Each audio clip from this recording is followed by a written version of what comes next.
Welcome back everyone. UPPSC वाली जो series चल रही है 25 टेस्ट कंप्लीट हो गए थे, उसमें यह है टेस्ट नंबर 26 से। ठीक है, प्रैक्टिस हम करंट अफेयर्स के प्रश्नों पर ही करेंगे। तो चलिए स्टार्ट करते हैं। हाल ही में 30 जुलाई को निसार जो उपग्रह मिशन है वो प्रक्षेपित किया गया है। उसी के संबंध में पहला प्रश्न है और 20 प्रश्न है इसमें। ठीक है, यूपीपीएससी बीपीएससी दोनों के लिए इम्पोर्टेंट है। देखिए, पहला कथन है यहाँ पर, निसार उपग्रह मिशन के संदर्भ में कौन सा कथन सही है इसमें। यह इसरो और यूरोपीय स्पेस एजेंसी का संयुक्त मिशन है। यह एक सिंथेटिक अपर्चर रडार उपग्रह है जो दोहरी आवृत्ति का उपयोग करता है, यानी एल बैंड और एस बैंड। देखिए, ये जो निसार है ना, निसार में इसका फुल फॉर्म है नासा इसरो। ठीक है, सिंथेटिक अपर्चर रडार। तो ये इसरो और नासा का है, ना कि यूरोपीय स्पेस एजेंसी का। पहला वाला गलत है, दूसरा वाला यहाँ पर करेक्ट है। तो इसका आंसर हो जाएगा ऑप्शन नंबर बी, केवल 2। निसार यानी NASA ISRO synthetic aperture radar, जिसे इसरो और नासा द्वारा संयुक्त रूप से विकसित किया गया है। निसार उपग्रह मिशन नासा और इसरो का एक संयुक्त पृथ्वी अवलोकन मिशन है, जिसका उद्देश्य पृथ्वी की सतह पर होने वाले परिवर्तनों का अध्ययन करना। यह एक सिंथेटिक अपर्चर रडार उपग्रह है जो दोहरी आवृत्ति यानी एल बैंड और एस बैंड का उपयोग करता है। क्लियर। अब इसी से रिलेटेड एक और प्रश्न है, निसार उपग्रह को कहाँ से प्रक्षेपित किया गया है। केनेडी स्पेस सेंटर से, फ्लोरिडा लॉन्चिंग रेंज से, Cape Canaveral Space Force Station से, या श्रीहरिकोटा लॉन्चिंग रेंज आंध्र प्रदेश भारत। देखिए, इसको जो लॉन्च किया गया भारत से लॉन्च किया गया, भारत के आंध्र प्रदेश के श्रीहरिकोटा सतीश धवन अंतरिक्ष केंद्र से लॉन्च किया गया। डी है इसका आंसर। यहाँ जो 3 नाम दिए हैं, Kennedy Space Center, Cape Canaveral Space Force Station और फ्लोरिडा लॉन्चिंग रेंज, ये नासा के हैं और तीनों एक ही हैं। ठीक है, ठीक है, फ्लोरिडा के पास ही ये जगह है। या Cape Canaveral Space Force Station या केनेडी स्पेस सेंटर, एक ही बात है। यहाँ डी आंसर है। निसार यानी NASA ISRO synthetic aperture radar, जिसे इसरो और नासा द्वारा संयुक्त रूप से विकसित किया गया है। यह एक एकल प्लेटफॉर्म से दोहरी आवृत्ति रडार यानी एल बैंड और एस बैंड का उपयोग करने वाला पहला उपग्रह मिशन है, जिसमें पोलरीमेट्रिक और इंटरफेरोमेट्रिक डेटा सहित उन्नत माइक्रोवेव इमेजिंग क्षमताएं हैं।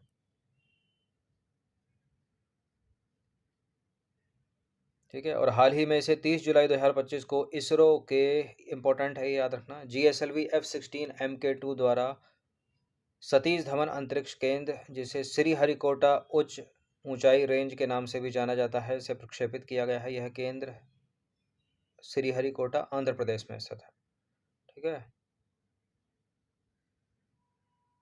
इस टेस्ट सीरीज की या फुल टेस्ट सीरीज से जुड़ सकते हैं, नंबर इस पर कॉल या व्हाट्सएप करके। क्वेश्चन नंबर 3 है, एंड्रोमेडा क्या है। एक विशालकाय क्षुद्र ग्रह, नेपाल और भूटान का अंतरिक्ष मिशन, भारत और चीन और पाकिस्तान का संयुक्त मंगल मिशन, या हमारी आकाशगंगा के सबसे निकट की बड़ी आकाशगंगा। एंड्रोमेडा है एक गैलेक्सी, हमारी गैलेक्सी के सबसे निकट की बड़ी गैलेक्सी, ये बड़ी आकाशगंगा। एंड्रोमेडा, जिसे देवयानी आकाशगंगा भी कहा जाता है, हमारी आकाशगंगा मिल्की वे के सबसे निकट की बड़ी आकाशगंगा है। यह हमसे लगभग 2.5 मिलियन प्रकाश वर्ष दूर स्थित है और एक सर्पिल आकाशगंगा है। एंड्रोमेडा को खुली आंखों से भी देखा जा सकता है, जो इसे रात के आकाश में सबसे चमकीले पिंडों में से एक बनाता है। राष्ट्रीय वैमानिकी एवं अंतरिक्ष प्रशासन नासा के बारे में कथन है 2 यहाँ पर। देखिए, नासा की स्थापना 1958 में हुई थी। इसका मुख्यालय न्यूयॉर्क में है। नासा अपने अंतरिक्ष रॉकेट फ्लोरिडा में केनेडी स्पेस सेंटर से प्रक्षेपित करता है।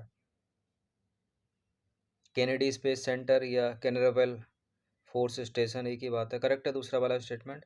नासा की स्थापना भी 1958 में हुई थी। इसका मुख्यालय वॉशिंगटन DC में, न्यूयॉर्क में नहीं है।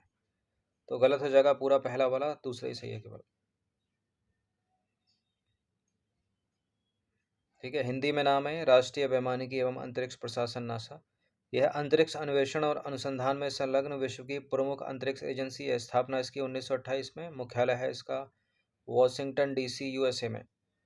नासा अपने अंतरिक्ष रॉकेट जो है वो फ्लोरिडा में टेम्पा खाड़ी के पास Cape Canaveral Space Force Station या केनेडी स्पेस सेंटर से प्रक्षेपित करता है, जैसे भारत सतीश धवन अंतरिक्ष केंद्र श्रीहरिकोटा से करता है, उसी तरह से। पांचवा प्रश्न है, गोल्डीलॉक्स जोन के संदर्भ में सही कथन है। यह किसी तारे के चारों ओर का वह क्षेत्र है जहां तापमान ना तो बहुत अधिक गर्म होता है ना बहुत अधिक ठंडा। गोल्डीलॉक्स क्षेत्र में स्थलीय ग्रहों के स्थित होने की संभावना अधिक होती है। ठीक है, देखिए गोल्डीलॉक्स जोन जो है अंतरिक्ष में एक हैबिटेटेबल जोन है, तो करेक्ट है पहला वाला स्टेटमेंट, जो ना ज़्यादा गर्म होता है ना ज़्यादा ठंडा होता है। और गोल्डीलॉक्स क्षेत्र में स्थलीय क्षेत्र ग्रहों के स्थित होने की संभावना अधिक होती है। दोनों के दोनों सही हैं, सी है इसका आंसर। गोल्डीलॉक्स जोन जिसे बास योग्य क्षेत्र यानी हैबिटेबल जोन या रहने योग्य क्षेत्र भी कहा जाता है, किसी तारे के चारों ओर का वह क्षेत्र है जहां तापमान यानी टेम्परेचर ना तो बहुत अधिक गर्म होता है और ना ही बहुत अधिक ठंडा, जिससे किसी ग्रह पर तरल पानी मौजूद रह सकता है। यह शब्द एक तारे से एक ग्रह की दूरी को संदर्भित करता है जहां तापमान जीवन के अनुकूल हो सकता है। ठीक है, आज से 5 साल पहले यानी जनवरी 2020 में नासा ने पृथ्वी के आकार के एक ग्रह की खोज की जिसका नाम TOI 700D या TOI 700D है, जो रहने योग्य क्षेत्र यानी गोल्डीलॉक्स क्षेत्र में अपने तारे की परिक्रमा करता है। गोल्डीलॉक्स क्षेत्र स्थलीय ग्रहों के स्थित होने की संभावना गोल्डीलॉक्स क्षेत्र में स्थलीय ग्रहों के स्थित होने की संभावना अधिक होती है। क्वेश्चन नंबर 6 पर आ जाइए। 19 मार्च 2025 को सुनीता विलियम्स अपने साथी बुच बिलमोर के साथ स्पेस एक्स के किस अंतरिक्ष यान से पृथ्वी पर वापस लौटी? ये प्रश्न आरओ में अभी पूछा गया था प्रारंभिक परीक्षा में। ये हैं सुनीता विलियम्स और ये हैं बुच बिलमोर, ये लौटी थी ड्रैगन से। ठीक है, सी है इसका आंसर।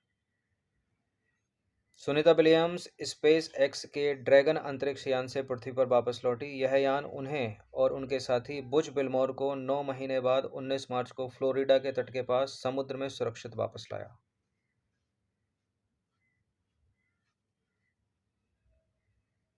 अगला जो प्रश्न है, अंतरिक्ष में सबसे ज़्यादा दिन बिताने वाले अंतरिक्ष यात्री का नाम क्या है और किस देश के हैं ये हैं रूस के और इनका नाम है Oleg Kononenko. Option number C है इसका आंसर। अंतरिक्ष में सर्वाधिक दिन बिताने वाले अंतरिक्ष यात्री का नाम है ओलेग कोनोनेंको, रूस के हैं ये, रूसी अंतरिक्ष यात्री हैं। उन्होंने 5 मिशनों में कुल 1111 दिन अंतरिक्ष में बिताए हैं। क्वेश्चन नंबर 9 पर आ जाइए। हाल ही में 13 अप्रैल 2025 को सियाचिन दिवस मनाया गया। यह दिवस किस ऑपरेशन की स्मृति में मनाया जाता है? Operation all out, operation Sindoor, operation Meghdoot, इनमें से कोई नहीं। इसका answer option number C, operation Meghdoot. देखिए 13 अप्रैल 2025 को सियाचिन दिवस मनाया गया।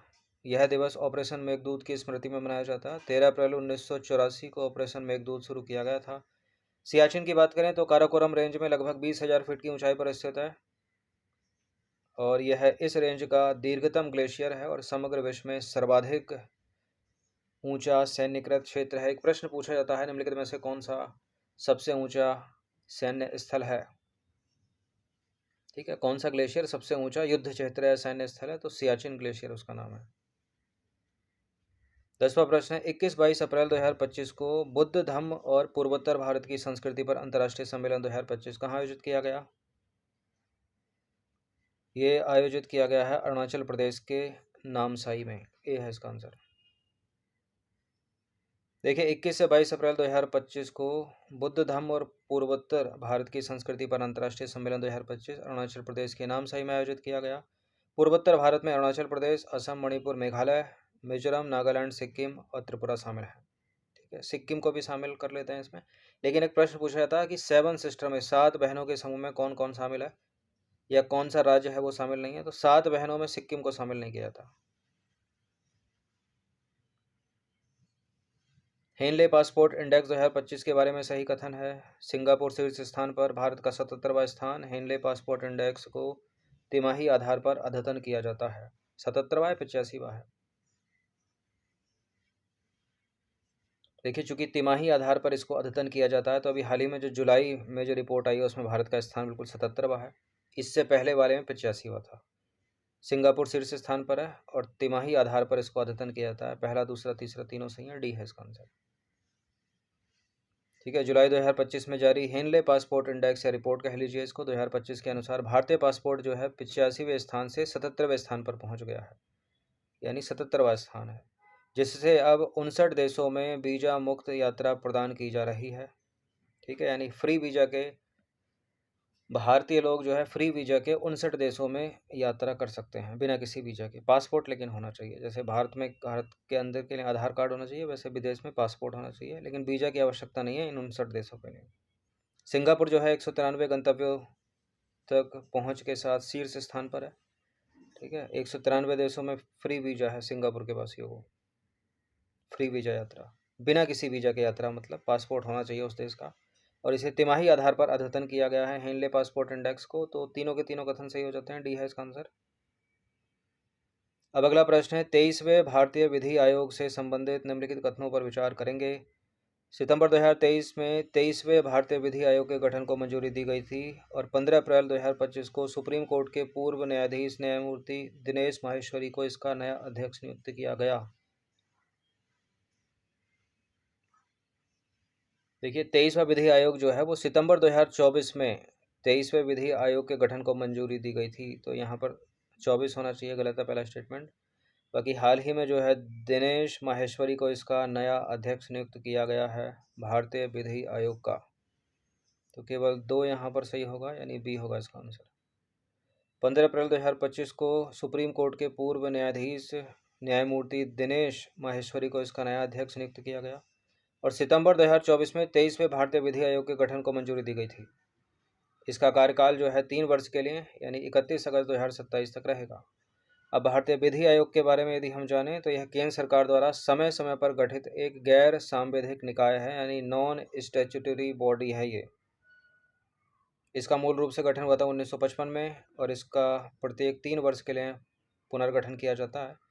MC सीतलवाड़ प्रथम भारतीय विधि आयोग के अध्यक्ष थे 1955 से 1958 तक। सारे बुलेट पॉइंट्स हैं, याद रखिए इनको। अगला जो प्रश्न है वो है कि अप्रैल 2025 में भारत ब्रिटेन रक्षा परामर्श समूह की जो 24वीं बैठक 2025 हुई है वो कहाँ आयोजित हुई है? ये आयोजित हुई है भारत के बाहर, तो गांधीनगर हट जाएगा, दिल्ली हट जाएगा, लखनऊ हट जाएगा, लंदन में हुई है। देखिए, 16 से 17 अप्रैल 2025 के मध्य भारत ब्रिटेन रक्षा परामर्श समूह की 24वीं बैठक 2025 लंदन में आयोजित हुई। रक्षा सचिव भारत की तरफ से राजेश कुमार सिंह ने रक्षा मामलों के स्थायी उप सचिव डेविड विलियम्स के साथ इस बैठक की सह अध्यक्षता की। लंदन याद रखिएगा। अगला प्रश्न है 2 स्टेटमेंट वाला। इंटरनेशनल बिग कैट अलायंस से संबंधित 17 अप्रैल 2025 को भारत सरकार और इंटरनेशनल बिग कैट अलायंस ने नई दिल्ली में मुख्यालय समझौते पर हस्ताक्षर किए। 9 अप्रैल 2023 को मैसूर में प्रोजेक्ट टाइगर के 50 वर्ष पूरे होने के उपलक्ष्य में आयोजित एक कार्यक्रम के दौरान अंतर्राष्ट्रीय बिग कैट अलायंस की शुरुआत की गई थी क्या?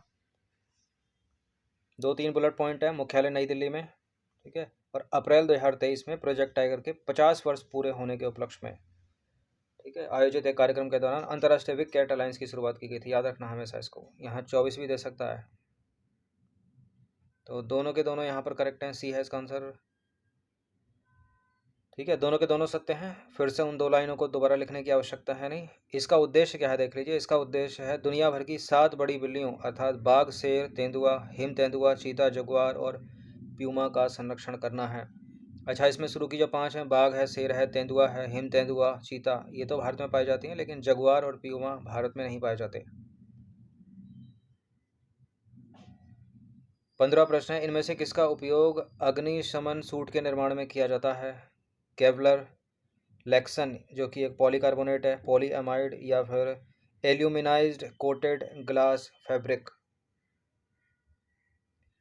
इसका उत्तर option number B, aluminised coated glass fabric. यहाँ जो केवलर है वो बुलेट प्रूफ जैकेट बनाने में उपयोग होता है, Luxon polycarbonate bullet proof glass बनाने में, पॉलीएमाइड बुलेट प्रूफ पदार्थ बनाने में, जैसे कि बुलेट प्रूफ जैकेट हो गया। देखिए, विशेष अग्निशमन suit, aluminised coated glass fabric, oxidised poly acro polyacrylonitrile, non woven wetting और फ्लेम रेसिस्टेंस विक्रोस फैब्रिक से निर्मित होते हैं। तो इनमें से कोई भी आ जाए करेक्ट होगा वो, ठीक है। बाकी केवलर की बात करें तो बुलेट प्रूफ जैकेट बनाने में, लेक्सन जो कि एक पॉलीकार्बोनेट है बुलेट प्रूफ ग्लास बनाने में, और पॉलीएमाइड बुलेट प्रूफ पदार्थ बनाने के लिए, ठीक है। ये भी पूछ ले जाते हैं, इनको याद रख लीजिएगा। बाकी अग्निशमन suit, aluminised coated glass fabric और फ्लेम रेसिस्टेंस विक्रोस फैब्रिक और oxidised polyacrylonitrile non woven wadding. Bharat के सबसे शक्तिशाली क्वांटम कंप्यूटर का नाम क्या है और किसने विकसित किया है ये? भारत के सबसे शक्तिशाली क्वांटम कंप्यूटर का नाम है, क्वांटम कंप्यूटर का नाम है QPI AI इंडेक्स, ठीक है। QPI AI इंडेक्स, ए है इसका आंसर। क्या नाम है? QPI AI index, QPI AI index. Bengaluru स्थित स्टार्टअप QPI AI ने बनाया है, ठीक है। QPI AI ने विकसित किया है ये QPI AI index quantum super computer. कब? अप्रैल 2025 में। खासियत क्या है इसकी? भारत का सबसे शक्तिशाली क्वांटम कंप्यूटर है ये, जिसमें 25 सुपर कंडक्टिंग क्यूबिट्स हैं। QPI AI इंडेक्स नामक इस क्वांटम कंप्यूटर को देश की पहली फुल स्टैक क्वांटम कंप्यूटिंग प्रणाली के रूप में विकसित किया गया है।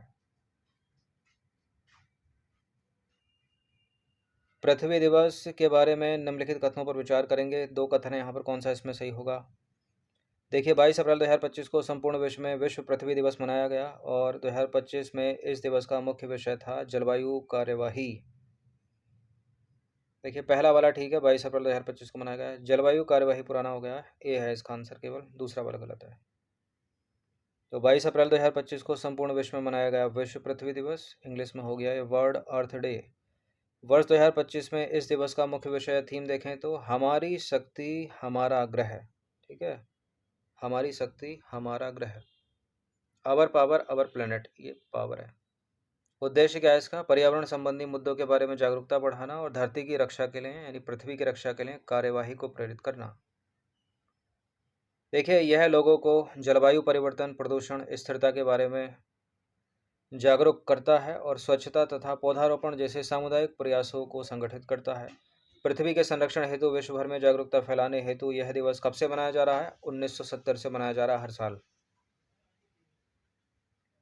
भारतीय कृषि अनुसंधान परिषद ICAR के बारे में दो कथन है, कौन सा सही होगा इसमें? इसका मुख्यालय लखनऊ में है और डॉक्टर मांगी लाल जाट वर्तमान में इसके महानिदेशक हैं। हाल ही में नियुक्त हुए हैं ये मांगी लाल जाट। लखनऊ में नहीं बल्कि दिल्ली में इसका मुख्यालय है, केवल दूसरा वाला सही है।